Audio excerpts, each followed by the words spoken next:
So, conditional statements and converses. So, you use conditional statements all the time. You just probably never knew that that's what they were called. So, I'm going to start by telling you another name for them. Another name for a conditional statement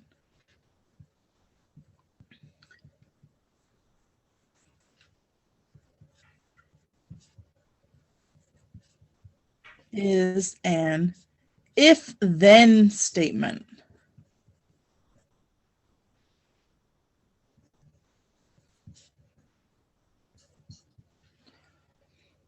Okay, so it's literally a statement where you say, if this, then that. Okay, which we, if you think about your just everyday life, if you kind of pay attention, you'll hear yourself say them all the time. So here's an example. If it rains, then we get wet. Okay, very simple sentence, but you'll see that we really have broken it up into two parts. We have this, if this occurs, then this will occur.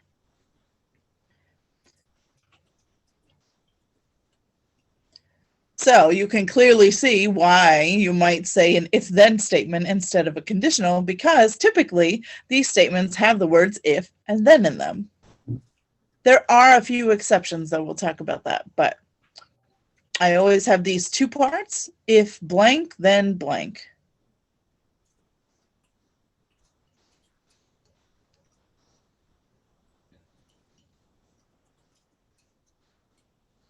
Okay, so now I want to talk about what these two parts of the conditional statement, we have names for them both. All right, so the first one is called the hypothesis.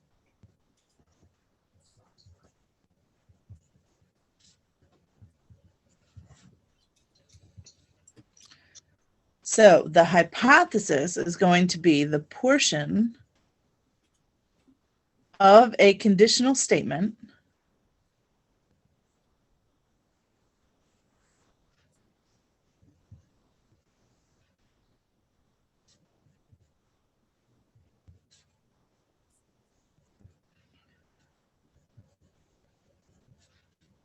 that comes after the word if.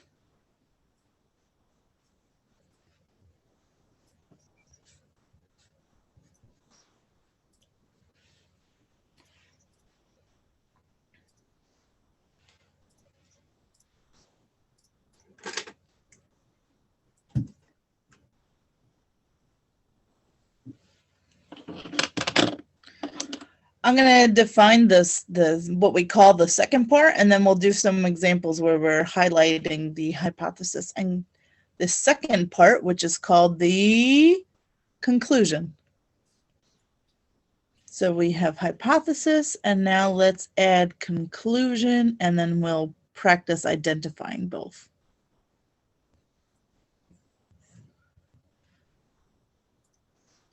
And this is just going to be the portion that comes after then.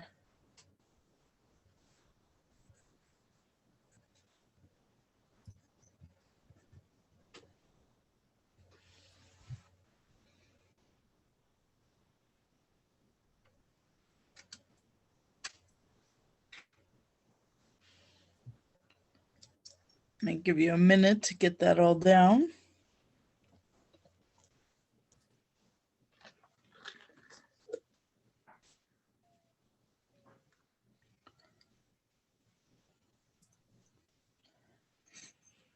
Okay, so for example, I might say, if two lines are parallel,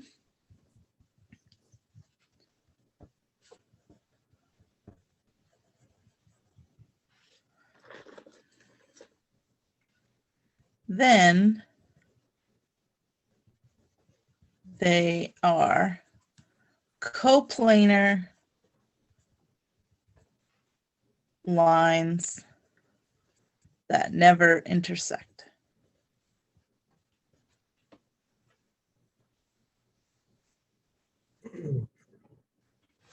Oh, sorry. All right, so let me give you a second to get the sentence written down here. If two lines are parallel, then they are coplanar lines that never intersect.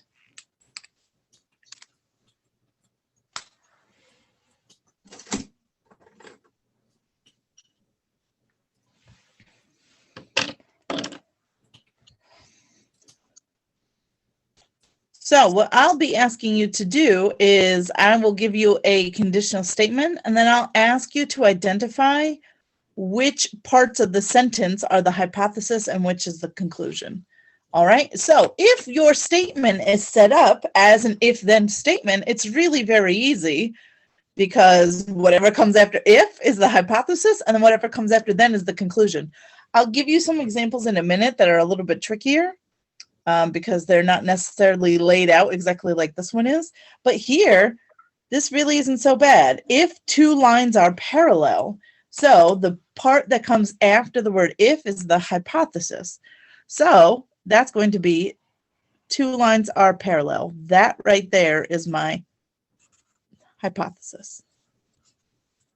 Now, please notice it does not include the word if. I don't include the actual word if, just what comes after it. All right, so there's my hypothesis. There's the section that's coming after the word if. And then the conclusion is going to be the section that comes after the word then. So if I come on over here, find my blue highlighter. Here it is. Nope, that's not it.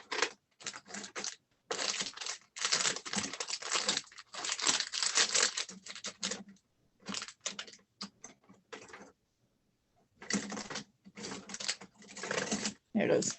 Let's see how this works. They are coplanar lines that never intersect.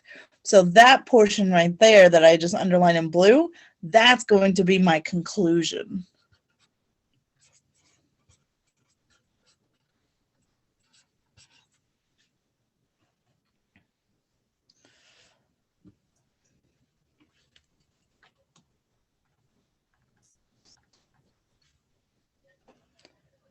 Okay. So hypothesis after if, conclusion after then. Let's try another one. We'll just make this one a nice simple one. If you are thirsty, then you should drink.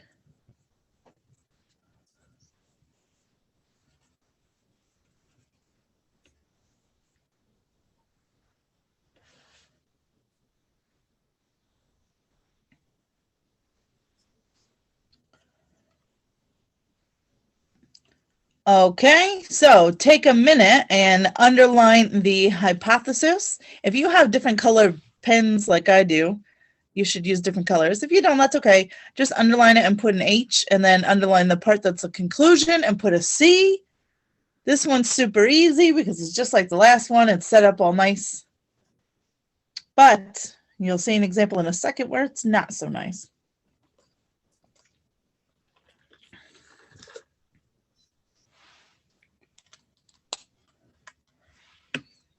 Okay, the hypothesis. Are you ready? Are you ready to give me an answer? Because now I'm going to just pick one of your popsicle sticks once I find the B block one. That's not B block. Is this B block? Yes, I found it. Okay, so make sure that you're paying attention and you're ready to either call out your answer or unmute yourself. You can put it in the chat too. I don't really care. Just make sure that you give me one. All right, what is my hypothesis in this statement? Michael.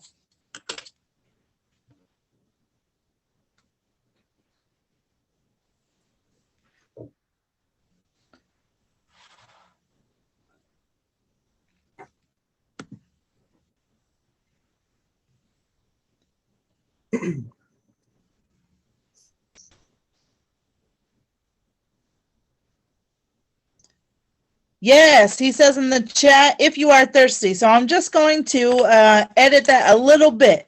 Don't include the word if, just everything that comes after. So just the you are thirsty, That would be my hypothesis. And then naturally, there's only one thing left to be my conclusion. You should drink, right? So there is my conclusion. All right, now watch this. Watch how I phrase this next statement. Let's see if I can fit it on here. So here's another example. Today is Tuesday. Well, let's do, today's actually Monday. So let's do, today is Monday. If tomorrow is Tuesday. All right, now pay attention to this because things get a little weird here. So first of all, I have this statement. Today is Monday if tomorrow is Tuesday. Yep. Okay, that's true. That's fine. Now, if I'm trying to find the hypothesis and the conclusion, you need to be very careful because this is not set up as a typical if-then statement. I'm not saying if blank, then blank. It's sort of phrased in a different way. It still makes sense. Like I understand what this is saying, but it's not set up quite the same. So if you had to tell me where the hypothesis was, which piece is the hypothesis, what would you say in this scenario, remembering where we said the hypothesis is? We said up here that it's the portion of the conditional that comes after the word if. So knowing that, where is, oh, I got a voluntary answer. Oh, I love that. And it's right. So the hypothesis, some kids fall into this trap where they think that the hypothesis is always the first part of the sentence. It's not. It's wherever the word if is, and then I look at what comes after it. So this time my hypothesis is over here. Tomorrow is Tuesday. That's it right there. And then my conclusion must be back here. Today is Monday. So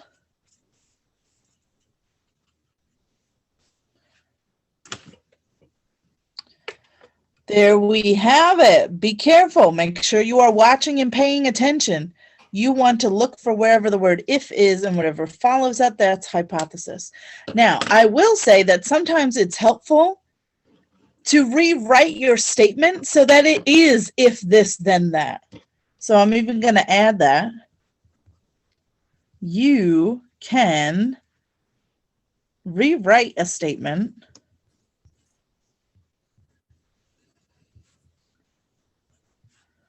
so it's in if, then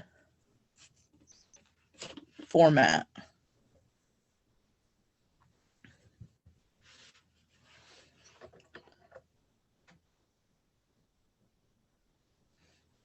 So you are always welcome to do that. If you don't like how a statement is written, rearrange it so that you haven't changed its meaning. That's crucial. You can't change the meaning of something, right? I couldn't change this statement to say, if tomorrow is Monday, then today is Tuesday. That doesn't mean the same thing at all. But what I could say is I could rewrite it so that it says, if tomorrow is Tuesday,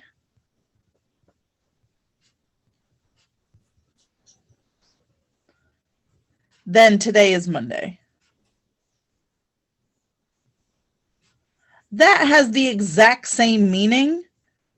I haven't changed anything about this statement. It means the literal exact same thing. It's just set up to say, if this, then that.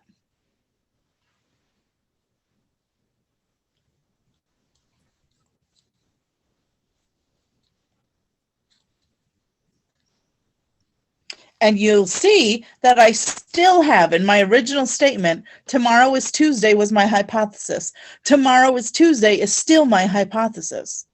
So you can see I have not changed the meaning of this statement. I just rearranged it.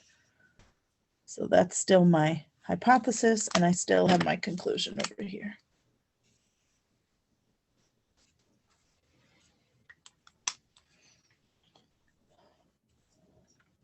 Do you have to rewrite it? No, you don't have to, but if you like it better that way, then write it better that way, especially because we do start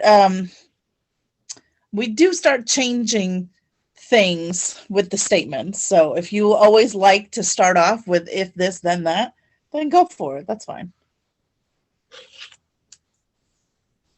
All right, I got to turn the page, so hopefully you have everything you need. Again, I will be posting copies of the notes in our Google Drive, as always. Mark that down. Okay, let's flip. Well,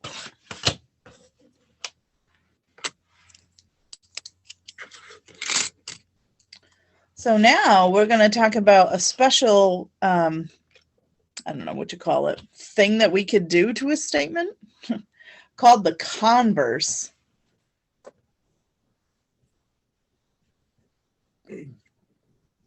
And we talk about converse quite a bit, whether you realize we do or not, but this comes up a lot. So this is when the hypothesis and conclusion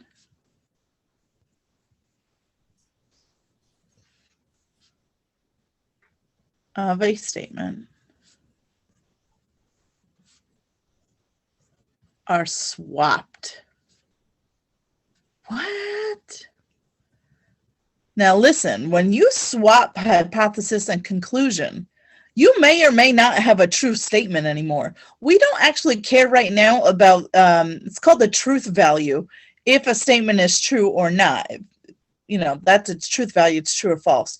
You can still write the converse of a statement even if the converse is false. So for example, I could say something like, if a shape is a square, then it has 4 sides. If I switch that around, if I swap the hypothesis and conclusion, my original statement is true. If a shape is a square, then it does have 4 sides. But if you change it and go the other way and say, if a shape has 4 sides, then it's a square, now that's not necessarily a true statement because there's lots of 4-sided figures that are not squares. Okay, so it doesn't really matter. It matters if I'm asking you what the truth value is, but if I'm not, I can still write the conclusion. I don't care if it's a true statement or not, unless I'm asking you about its truth value. So, any hoosers, let's try it. So, I'm going to give you just a straightforward example. So, here is my original statement.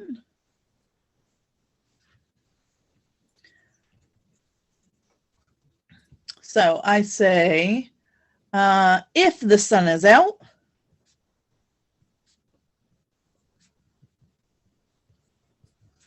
then it's daytime.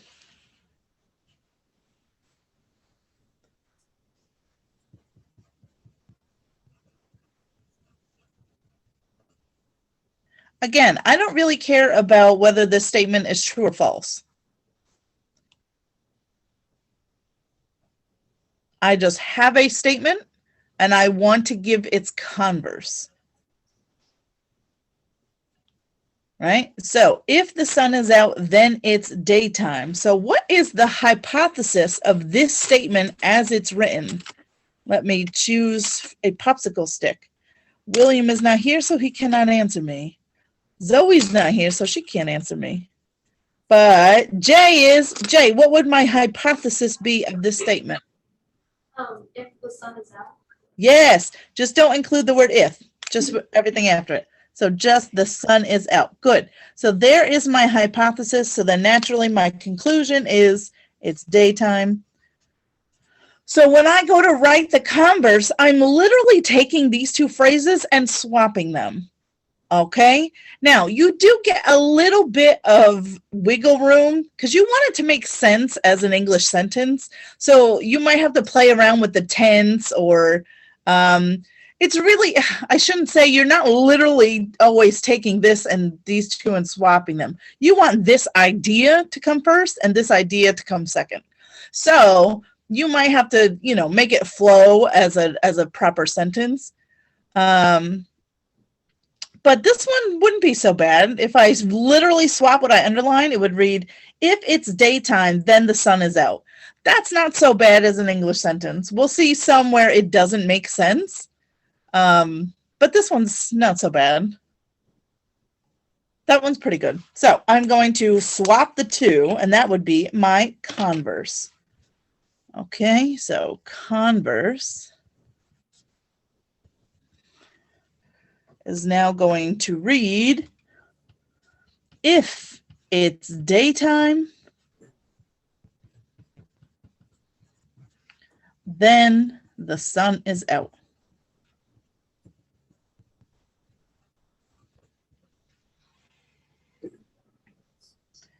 So you can see how I have the idea of it being daytime is now in the beginning.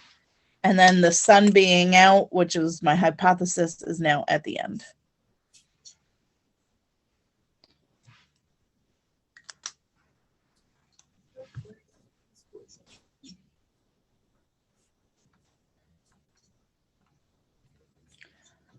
Well, then another English word that's first person.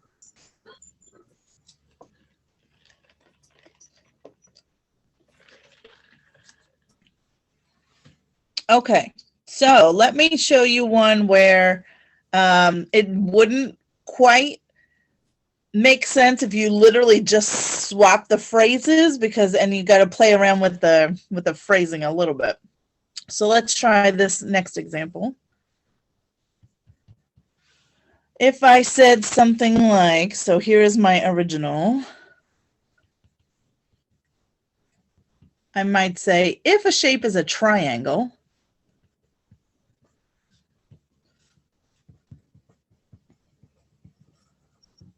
then it has three sides.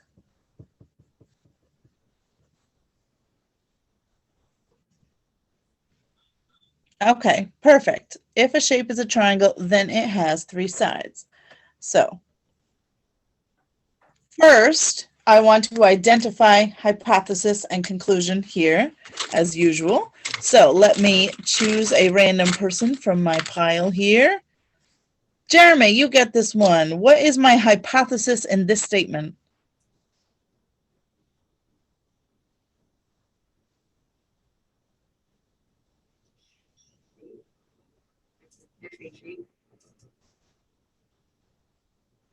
I think I heard you say if a shape. Is that what you said? It's that part. You want whatever's coming after the word if. So you want a shape is a triangle. I'm not sure if that's what you said or not. I thought those new microphones were supposed to make it so I could actually hear you guys. I can't. It's hard. I hear like little bits. So I apologize if I mishear you in class. Or if you say something and I don't respond, I just didn't hear you. Sorry. All right, so there's my hypothesis. So then obviously my conclusion has to be over here. It has three sides. So here's the thing. If you literally pick up what I underlined in blue and what I underlined in orange and you swap them, it's going to sound really weird. We normally wouldn't say, if it has three sides, then a shape is a triangle. You know what I mean? Like you wouldn't normally, that doesn't feel right. We don't normally use, I forget all the names. What is this, pronoun? Yeah, you wouldn't put the pronoun, right? It's a pronoun, right? Yeah, you wouldn't put the pronoun before you've established what you're talking about. I need to say that I'm talking about a triangle. So here's where you have a little bit of wiggle room. I want this idea, the three sides to be first, and then the idea of the triangle to be at the end.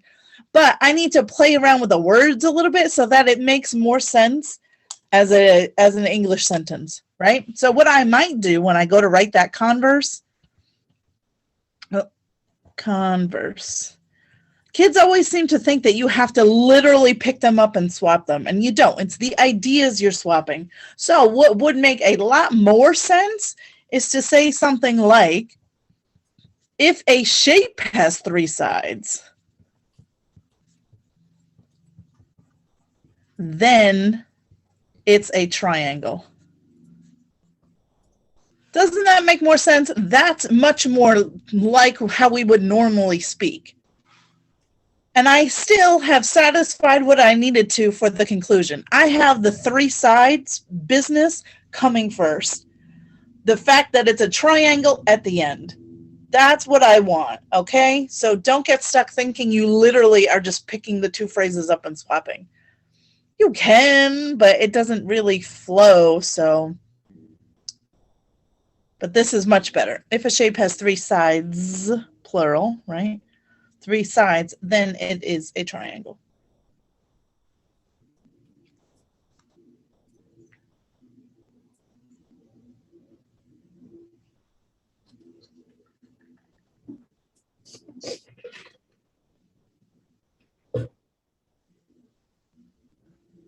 All right, let's do one more like this.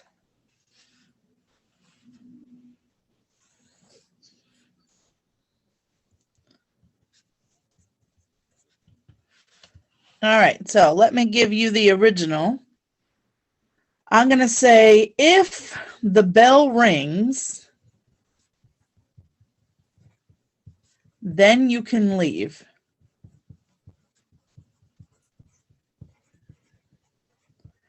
So there's your original statement. I want you to take a minute and write what you think would be an appropriate converse here.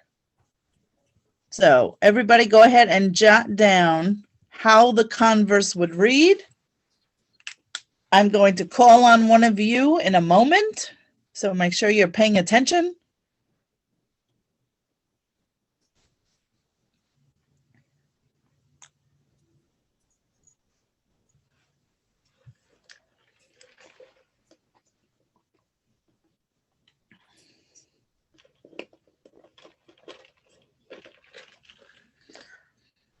And remember, you do still want this to be a if this, then that. So I still want to keep the if and then in there. But I do want it to make sense as, you know, it should read like a normal sentence.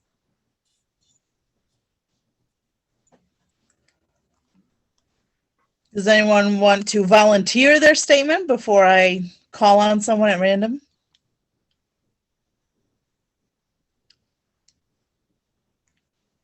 Okay, I have one answer in the chat, which is, it reads, you can leave if the bell rings.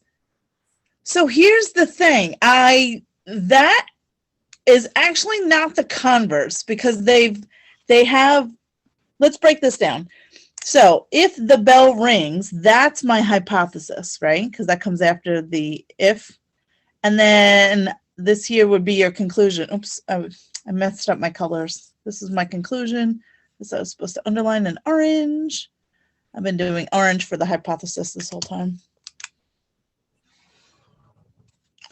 So when I do the converse, I need to keep the if and then where they are, but I need the business about you can leave to be after the word if, and then I want the bell ringing to be after the then.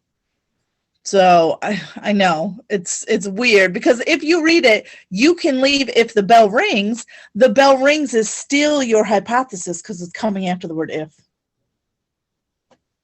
So here's the problem. If you literally take these two and swap them, it sounds really weird. It would read, if you can leave, then the bell rings. We would never talk like that, right? That doesn't make sense. You wouldn't say it like that. But here's what I need. I need this business about being able to leave to come first. So I might try to say something like, if you can leave,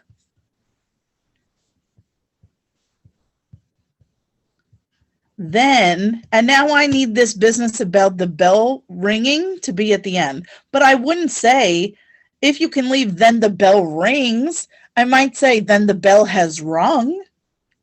right? If you can leave, then the bell has rung. That makes sense as an English sentence. And so you can play around with the tenses a little bit so that it makes sense. Or the bell rang. I'm going to say has rung. But again, you have some liberty here. So if you said the bell rang, the bell has rung, that's kind of the idea here. So you want to have you leaving to now be the hypothesis, and now the conclusion is going to be something about the bell ringing. Tricky. So let me just, so you can see that this part is now here, and the bell ringing is over here.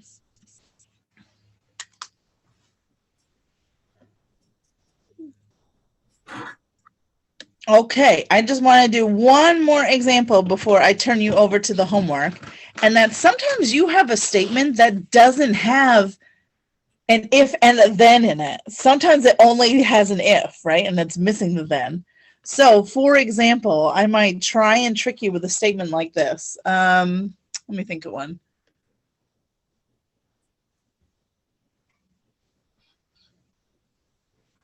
All right, here. I don't know. You'll get paid if you work. I don't know. Right? So if you're trying to identify the hypothesis and conclusion of this, ooh. So don't do the converse yet. Just think, who's the hypothesis here?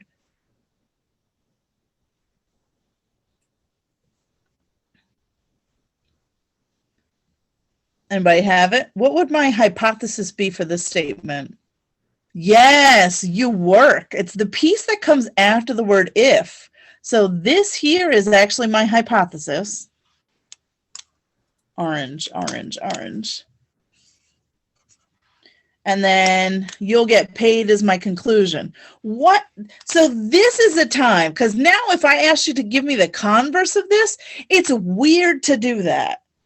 It's weird for me to swap because it's not already in a normal if-then pattern. So what you might want to do before you give the converse is just rewrite this so that it is in an if-then. Yeah, so if I wrote it as if you work, then you'll get paid. That's this same statement. I haven't given the converse yet. I still want, right? I just want to rephrase it so that it says if blank, then blank. So if I just said, so I'm even going to say this is rewritten. This is not the converse. I'm just rewriting the same exact statement. If you work, then you'll get paid.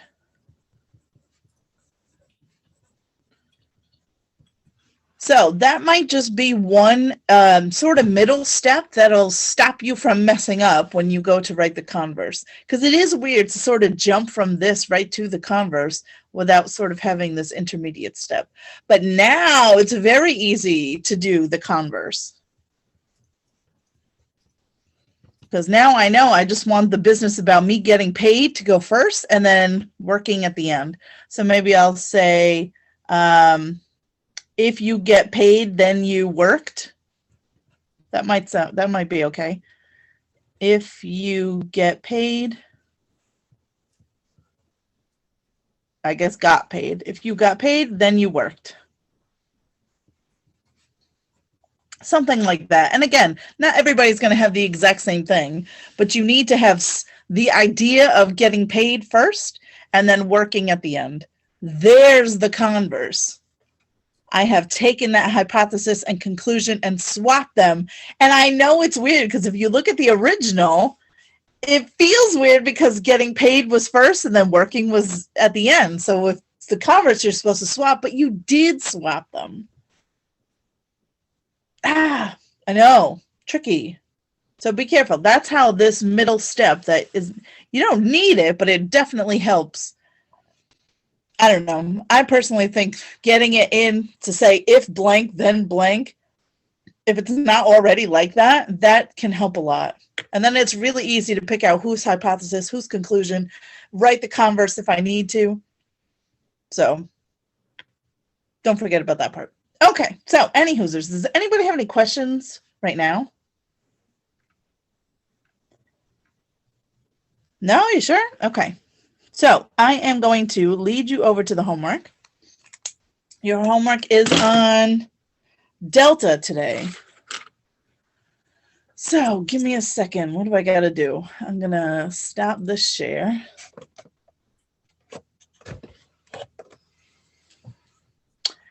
And I'm going to come over here.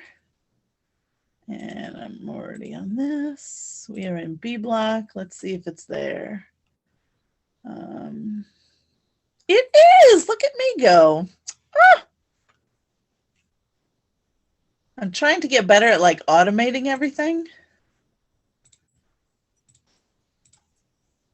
All right, so when you log in, you shouldn't have, like, you should have already, your quiz probably wouldn't be popping up first for you because you already took it, right? I assume that as you finish assignments, they go away, or they move down to the bottom, probably. I don't know. They should go somewhere else. So you probably don't have the quiz on top, but you will have homework 4, conditional statements and converses. So make sure you find that assignment. And I can't remember if I told you guys this or not, so forgive me if I did. But whenever you have these Delta Math assignments and it just says question, question, question, question, question, these are the ones that I personally made. So in the future, when we get to chapters where the reason Delta Math doesn't have everything in it. It has lots of algebra stuff, but not a ton of geometry. So some of the skills just aren't in here. So I had to create the material to put in here. They didn't have anything on conditionals and converses and stuff. So when it's like that, that means I created these questions and you only really, I think you get 2 attempts at each question. In the future, we will eventually have assignments like, oh, I don't have any. Wow, none of them on this list? Eventually, there'll be ones where they don't say question, they'll say like what the skill is that you're practicing. And for those are the ones that you can do as many of them as you need to until you get the required number correct.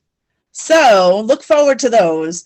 These, I'm sorry, you don't have a never-ending bank. So where was I? Conditional statements. All right. So most of these are going to be pretty straightforward. I give you a drop down. I did just want to show you, there was a few of them where I think I have you, oh no, yep, I did mostly, oh, I thought I could have sworn there was one where I had you, okay, yeah, they're mostly just drop downs and multiple choice. So these shouldn't be, oh, here we go. So here's one. I wanted you to give the converse of the statement below. So here's the statement as you read it. And then you just have to choose from the drop down for both of these squares so that you would have a converse written out. So pick whatever you're going to pick here and then make sure you pick whatever one you're going to pick here. So when it's all set, it should read as the converse. Okay. And that's it. Does anybody have any questions about the homework or about anything? No? Okay, so I'm going to stop the video now. I don't think we need